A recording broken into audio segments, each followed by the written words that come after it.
Egipto, 51 años antes de Cristo. El trono del reino más antiguo de la Tierra acaba de quedar vacante y el destino de toda una civilización milenaria pende de un hilo. Una joven de apenas 18 años está a punto de convertirse en la última faraona independiente de Egipto, enfrentándose a traiciones brutales, conspiraciones palaciegas y el avance imparable del imperio más poderoso que el mundo ha conocido jamás. Esta es la historia de Cleopatra VII, la mujer que casi cambió el destino del Mediterráneo y cuyo nombre resonaría por toda la eternidad. Cuando Ptolomeo XII murió, dejó el trono a su hija Cleopatra y a su hijo menor, Ptolomeo XIII, de apenas 10 años de edad. Según la tradición macedonia que gobernaba Egipto desde la muerte de Alejandro Magno 300 años atrás, los hermanos debían gobernar juntos y contraer matrimonio para mantener la pureza del linaje real. Pero Cleopatra no era una mujer común. Mientras todos los gobernantes tolemaicos antes que ella se negaban a fin de aprender el idioma de sus consúbditos, ella dominaba el egipcio antiguo además de otros 8 idiomas. Se identificaba con la diosa Isis, llamándose a sí misma la nueva Isis, y comprendía algo que sus antecesores jamás habían entendido. Para gobernar Egipto no bastaba con sentarse en un trono. Había que convertirse en Egipto mismo. Si estás disfrutando esta historia épica, no olvides suscribirte a Secretos en 30 segundos para descubrir más relatos fascinantes que cambiaron el curso de la humanidad. Y antes de continuar, déjame en los comentarios desde dónde nos estás viendo en este momento. Pero el palacio de Alejandría era un nido de víboras donde la traición acechaba en cada sombra. Los consejeros del joven Ptolomeo XIII, hambrientos de poder y temerosos de la inteligencia brillante de Cleopatra, tramaron su caída. En el año 49 a.C., cuando apenas llevaba 2 años en el trono, la expulsaron violentamente de Alejandría. La joven reina huyó a Siria, humillada pero no derrotada. Mientras su hermano se sentaba como títere en el trono que legítimamente le pertenecía, Cleopatra reclutaba un ejército de mercenarios entre las tribus nómadas del desierto. La guerra civil era inevitable y Egipto se tambaleaba al borde del abismo. Entonces ocurrió algo que cambiaría todo. El gran general romano Julio César llegó a Alejandría persiguiendo a su rival Pompeyo, y los consejeros de Ptolomeo cometieron un error fatal. Asesinaron a Pompeyo creyendo ganar el favor de César, pero solo consiguieron su desprecio. Cleopatra vio su oportunidad y la aprovechó con una audacia sin precedentes. Según las crónicas, se hizo enrollar en una alfombra y la introdujeron de contrabando en el Palacio Real. Cuando desenrollaron la alfombra frente a César, la joven reina emergió como una aparición divina. Su inteligencia deslumbrante, su carisma magnético y su visión política conquistaron al hombre más poderoso de Roma en una sola noche. Lo que siguió fue una guerra brutal. El pueblo de Alejandría se rebeló, proclamando a la hermana menor de Cleopatra, Arsínoe IV, como reina legítima. César y Cleopatra quedaron sitiados en el Palacio Real durante un invierno interminable. Pero cuando llegaron los refuerzos romanos en marzo del 47 a.C., la victoria fue aplastante. Ptolomeo XIII huyó desesperadamente y se ahogó en las aguas del Nilo. Arsínoe fue capturada y arrastrada encadenada a Roma. Cleopatra, ahora aliada política y amante del hombre más poderoso del mundo, recuperó su trono de manera gloriosa. Pero la historia de Cleopatra apenas comenzaba. Daría a luz al hijo de César, se aliaría después con Marco Antonio, desafiaría al futuro emperador Augusto y lucharía hasta su último aliento por mantener la independencia de Egipto. Su reinado marcaría el fin de 3000 años de civilización faraónica y el nacimiento de una nueva era. La última faraona de Egipto no solo cambió la historia, la escribió con su propia sangre. Francia, 1429. El reino más poderoso de Europa occidental agoniza bajo el peso brutal de la Guerra de los 100 años. Los ejércitos ingleses han conquistado casi todo el territorio francés. París ha caído, y el legítimo heredero al trono, Carlos VII, conocido como el Delfín, gobierna apenas un puñado de provincias desde su refugio en Bourges. Orleans, la última gran ciudad que permanece leal a la corona francesa, está completamente sitiada y al borde del colapso total. Si Orleans cae, Francia dejará de existir como nación independiente y se convertirá en una provincia más del Imperio inglés. Pero en la pequeña aldea de Domremy, en la región de Lorena, un adolescente analfabeta de 17 años está a punto de cambiar el destino de toda una civilización. Su nombre era Juana, hija de campesinos humildes que trabajaban 20 hectáreas de tierra arrendada. Desde los 13 años de edad, Juana afirmaba escuchar voces celestiales que le hablaban con claridad absoluta. Santa Catalina de Alejandría, Santa Margarita y el arcángel Miguel le ordenaban una misión imposible: salvar a Francia, expulsar a los invasores ingleses y llevar al Delfín hasta Reims para su coronación como rey legítimo. Durante años guardó en secreto estas visiones divinas mientras Francia se desangraba en una guerra interminable. Pero en enero de 1429, cuando Orleans estaba a punto de rendirse y todo parecía perdido, Juana tomó la decisión más audaz de su vida: abandonar su aldea, viajar cientos de kilómetros a través de territorio enemigo y presentarse ante el mismísimo Delfín para cumplir el mandato celestial. Lo que ocurrió después desafía toda lógica. Robert de Baudricourt, el capitán militar de Vaucouleurs, inicialmente se burló de la joven campesina que vestía ropas masculinas y afirmaba hablar con santos. Pero la determinación inquebrantable de Juana era tan poderosa, su convicción tan absoluta, que finalmente le proporcionó una escolta para llegar hasta Chinon, donde el Delfín mantenía su corte en el exilio. Carlos VII, desesperado y rodeado de consejeros escépticos, decidió poner la Miu a prueba. Examinaron su fe católica, verificaron su virginidad según las costumbres de la época y la sometieron a interrogatorios teológicos exhaustivos. Contra todo pronóstico, los sabios de la corte concluyeron que aquella muchacha era auténtica. El Delfín, sin más opciones y viendo en ella la única chispa de esperanza para un régimen al borde del abismo, le proporcionó armadura, caballo, estandarte con la flor de lis y el mando de un ejército de más de 5.000 hombres. El 29 de abril de 1429, Juana entró en Orleans montada a caballo, portando su estandarte blanco.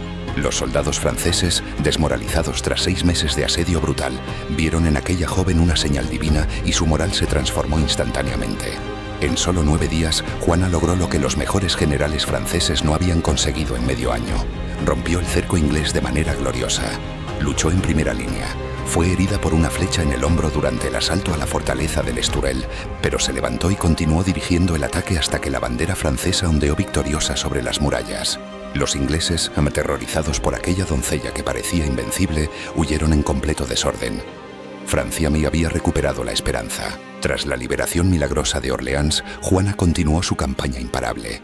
Victoria tras victoria, recuperó ciudad tras ciudad, abriendo el camino hasta Reims, donde el 17 de julio de 1429, Carlos VII fue coronado rey de Francia con Juana de pie a su lado, cumpliendo la profecía divina que había anunciado. Pero la gloria fue efímera. En mayo de 1430, durante un ataque en Compiègne, los borgoñones la capturaron y la vendieron a los ingleses por 10.000 libras. El rey Carlos VII, a quien ella había llevado hasta el trono, jamás intentó rescatarla. Juana fue sometida hasta un juicio amañado, acusada de herejía y brujería. El 30 de mayo de 1431, con apenas 19 años de edad, fue quemada viva en la plaza del mercado de Rouen. Pero su sacrificio no fue en vano. Había encendido la llama que expulsaría definitivamente a los ingleses de Francia y convertiría a una campesina analfabeta en la santa patrona de toda una nación, París. Finales del siglo XIX. En un mundo académico dominado absolutamente por hombres donde las mujeres tenían prohibido siquiera soñar con una carrera científica, una joven polaca llamada María Skłodowska está a punto de romper todas las barreras imaginables y conquistar territorios donde ninguna mujer había llegado jamás. Esta es la historia de Marie Curie, la científica que descubrió elementos que transformarían para siempre la medicina y la física. Ganó 2 premios Nobel en campos diferentes cuando las mujeres apenas podían votar, y literalmente dio su vida por el conocimiento que cambió el destino de la humanidad. María nació el 7 de noviembre de 1867 en Varsovia, Polonia, en una época en que su país natal estaba brutalmente ocupado por el Imperio ruso.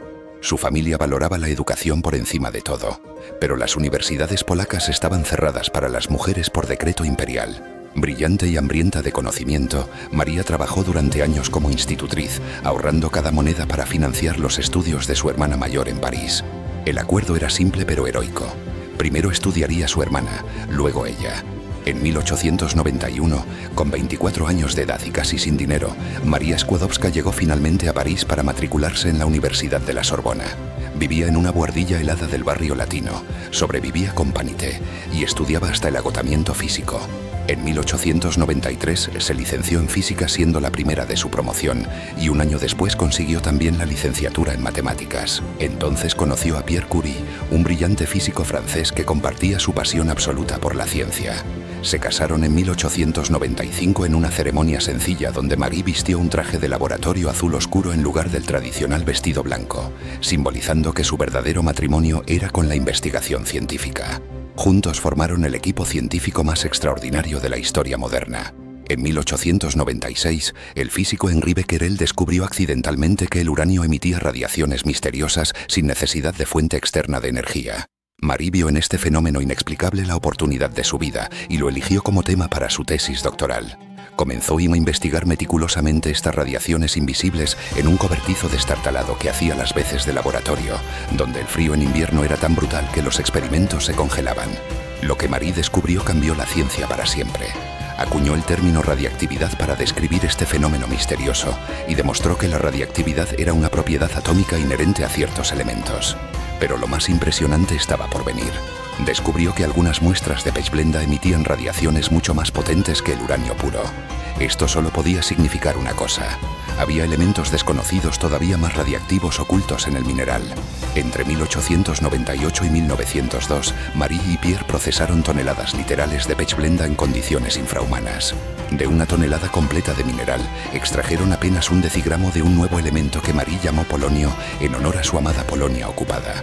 Poco después aislaron otro elemento todavía más extraordinario, el radio, 1.000.000 de veces más radiactivo que el uranio. En 1903, Marie Curie se convirtió en la primera mujer en ganar un premio Nobel cuando le otorgaron el de física junto a Pierre y Becquerel por el descubrimiento de la radiactividad. En 1906, la tragedia golpeó brutalmente. Pierre murió atropellado por un carruaje en las calles de París. Marie quedó devastada, pero canalizó su dolor en trabajo incansable. Asumió la cátedra de su esposo, convirtiéndose en la primera mujer profesora de la Universidad de París en sus 650 años de historia. En 1911, ganó en solitario el Premio Nobel de Química por aislar el radio puro, convirtiéndose en la única persona en la historia en ganar 2 Nobel en disciplinas científicas diferentes. Pero el radio que descubrió cobraría finalmente su precio. Marie guardaba tubos de ensayo con radio en los bolsillos de su bata, fascinada por su resplandor verde en la oscuridad, sin comprender el peligro mortal de la exposición continua. Durante la Primera Guerra Mundial, diseñó unidades móviles de rayos X que salvaron miles de vidas en el frente. El de julio de 1930 Marie Curie murió de anemia aplásica causada por décadas de exposición a la radiación. Dio literalmente su vida por la ciencia que amaba. Hoy sus cuadernos de laboratorio siguen siendo tan radiactivos que deben guardarse en cajas de plomo. El legado de esta mujer extraordinaria vive en cada tratamiento de cáncer, en cada avance de la física nuclear, en cada mujer que persigue sus sueños científicos contra todos los obstáculos. Alabama, Estados Unidos, 1955. El sur profundo de América vive bajo el brutal régimen de las leyes Jim Crow que mantienen a la población negra en una segregación sistemática y humillante. Los afroamericanos no pueden compartir fuentes de agua, restaurantes, baños públicos ni siquiera asientos de autobús con los ciudadanos blancos. La discriminación racial está codificada en cada ley, impuesta por la violencia del Ku Klux Klan y protegida por un sistema judicial corrupto hasta la médula. Pero el 1 de diciembre de ese año, una costurera afroamericana de 42 años llamada Rosa Louise Macaulay Parks cometerá un acto de desobediencia civil aparentemente simple que desatará una tormenta imparable y cambiará para siempre el destino de una nación. Esta es la historia de la mujer cuyo coraje silencioso encendió la revolución de los derechos civiles. Rosa Parks no era una activista accidental ni una anciana cansada como muchos mitos posteriores sugirieron. Era una militante experimentada de los derechos civiles que llevaba más de una década trabajando como secretaria de la NAACP, la Asociación Nacional para el Avance de las Personas de Color. Había investigado brutales casos de violaciones a mujeres negras por hombres blancos que nunca enfrentaban justicia. Conocía perfectamente las tácticas de resistencia no violenta y había asistido a talleres de desobediencia civil en la escuela Highlander Folk en Tennessee apenas meses antes. Rosa no actuó por impulso. Tomó una decisión consciente y calculada de convertirse en el símbolo viviente de la resistencia contra un sistema abominable que oprimía a millones de personas por el color de su piel. Aquel jueves 1 de diciembre, Rosa abordó el autobús de la línea Cleveland Avenue después de un largo día de trabajo en los grandes almacenes Montgomery Fair. Se sentó en la primera fila de la sección designada para personas de color, justo detrás de los asientos reservados exclusivamente para blancos. El autobús se fue llenando y cuando subieron más pasajeros blancos, el conductor James Blake ordenó a Rosa y a otros 3 pasajeros negros que cedieran sus asientos. Los otros 3 obedecieron inmediatamente, aterrorizados por las consecuencias de la desobediencia. Pero Rosa se quedó sentada. Cuando Blake le preguntó si iban a levantarse, ella respondió con una calma devastadora: no. Esa palabra de 2 letras resonaría como un trueno a través de toda América. Blake llamó a la policía y Rosa fue arrestada, fichada y encerrada. La multaron con $14, una suma considerable para la época. Pero lo que las autoridades blancas de Montgomery no comprendían era que habían cometido un error monumental. Habían arrestado precisamente a la persona incorrecta. La comunidad afroamericana de Montgomery estaba esperando el momento adecuado y la persona adecuada para lanzar un boicot masivo contra el sistema de autobuses segregados. Rosa Parks, con su reputación intachable, su dignidad inquebrantable y su compromiso demostrado con la causa, era la abanderada perfecta. El líder local de la NAACP, Nixon, y el joven pastor bautista recién llegado a la ciudad, Martin Luther King Jr., organizaron inmediatamente el boicot. El 5 de diciembre comenzó el boicot de autobuses de Montgomery, que duraría 381 días épicos. La comunidad negra, que constituía el 75% de los pasajeros del sistema de transporte público, simplemente dejó de usar los autobuses. Caminaban kilómetros bajo el sol abrasador del verano y el frío del invierno. Organizaron sistemas de carpooling con cientos de automóviles privados. Las empleadas domésticas negras caminaban 2 horas para llegar al trabajo en lugar de ceder ante la humillación. Las autoridades blancas respondieron con arrestos masivos, violencia policial y atentados con bombas contra las casas de los líderes. Pero la comunidad negra se mantuvo unida con una determinación de acero. Finalmente, el 13 de noviembre de 1956, la Corte Suprema de Estados Unidos declaró inconstitucionales las leyes de segregación en el transporte público de Alabama. Rosa Parks pagó un precio terrible por su valentía. Perdió su trabajo, sufrió amenazas de muerte constantes y finalmente tuvo que abandonar Alabama para siempre, mudándose a Detroit. Pero su sacrificio no fue en vano. El boicot de Montgomery catapultó a Martin Luther King Jr. al liderazgo nacional del movimiento de derechos civiles. Demostró que la resistencia no violenta masiva podía derrotar a un sistema de opresión que había durado un siglo. Y convirtió a una costurera tranquila en la madre del movimiento de derechos civiles, el símbolo eterno de que una sola persona con coraje puede cambiar el mundo entero. Rosa Parks no solo se negó a levantarse de un asiento, se levantó contra la injusticia y despertó la conciencia de toda una nación. Pakistán, Valle de Swat, 2009. Una niña de 11 años llamada Malala Yousafzai está muy a punto de convertirse en la voz más peligrosa para los extremistas más brutales del planeta. En esta región paradisíaca conocida como la Suiza de Pakistán, los talibanes han tomado el control absoluto e impuesto un régimen de terror que prohíbe la música, la televisión y, lo más devastador de todo, la educación para las niñas. Han volado más de 100 escuelas femeninas en una campaña sistemática para borrar del mapa cualquier rastro de conocimiento y libertad. Pero esta niña, hija de un director de escuela que le enseñó a valorar la educación por encima de todo, se niega a permanecer en silencio mientras su derecho fundamental es arrancado brutalmente. Esta es la historia de Malala, la adolescente que enfrentó a los terroristas más temidos del mundo y se convirtió en el símbolo global de la lucha por la educación. Malala Yousafzai nació el 12 de julio de 1997 en Mingora, la ciudad principal del Valle de Swat. Su padre, Ziauddin Yousafzai, era un maestro apasionado y activista educativo que dirigía una escuela para niñas, algo extraordinariamente peligroso en una región donde los extremistas consideraban la educación femenina una amenaza existencial a su ideología misógina. Le puso el nombre de Malalai de Maiwand, una heroína nacional afgana que inspiró a las tropas en batalla y murió defendiendo su tierra. Desde pequeña, Malala creció rodeada de libros, debates políticos y la convicción absoluta de que la educación era el derecho más sagrado de todo ser humano, sin importar su género. Cuando los talibanes pakistaníes tomaron el control del Valle de Swat en 2007, comenzó la pesadilla. Decapitaron a niñas, destruyeron escuelas con explosivos, prohibieron que las mujeres salieran de sus casas sin un guardián masculino y anunciaron que todas las escuelas femeninas debían cerrar permanentemente el 15 de enero de 2009. Malala, con apenas 11 años, tomó la decisión más valiente de su corta vida.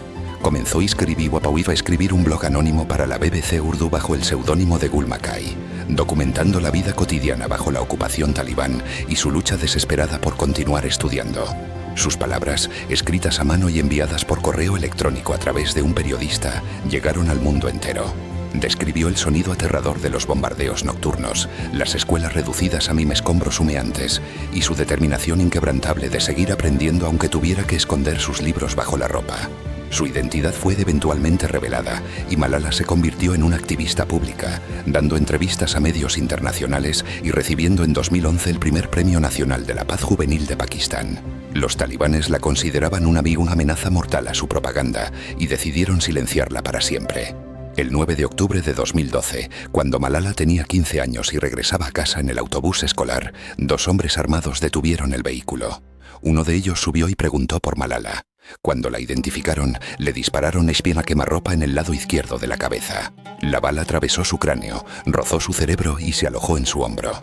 Los terroristas también dispararon a 2 de sus compañeras. Malala quedó en coma crítico y el mundo entero contuvo la respiración, pero Malala sobrevivió milagrosamente. Fue evacuada urgentemente a Birmingham, Inglaterra, donde los cirujanos realizaron operaciones que salvaron su vida. Su recuperación fue larga y dolorosa, pero su espíritu permanecía intacto. En lugar de esconderse aterrorizada, Malala se convirtió en una activista aún más poderosa. El 12 de julio de 2013, su 16º cumpleaños, pronunció un discurso histórico ante las Naciones Unidas. Un niño, un maestro, un libro y un bolígrafo pueden cambiar el mundo. Fundó junto a su padre el Fondo Malala para promover la educación de niñas en todo el planeta.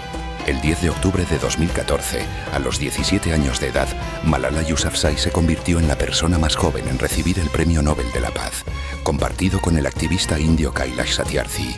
Hoy Malala continúa su lucha incansable.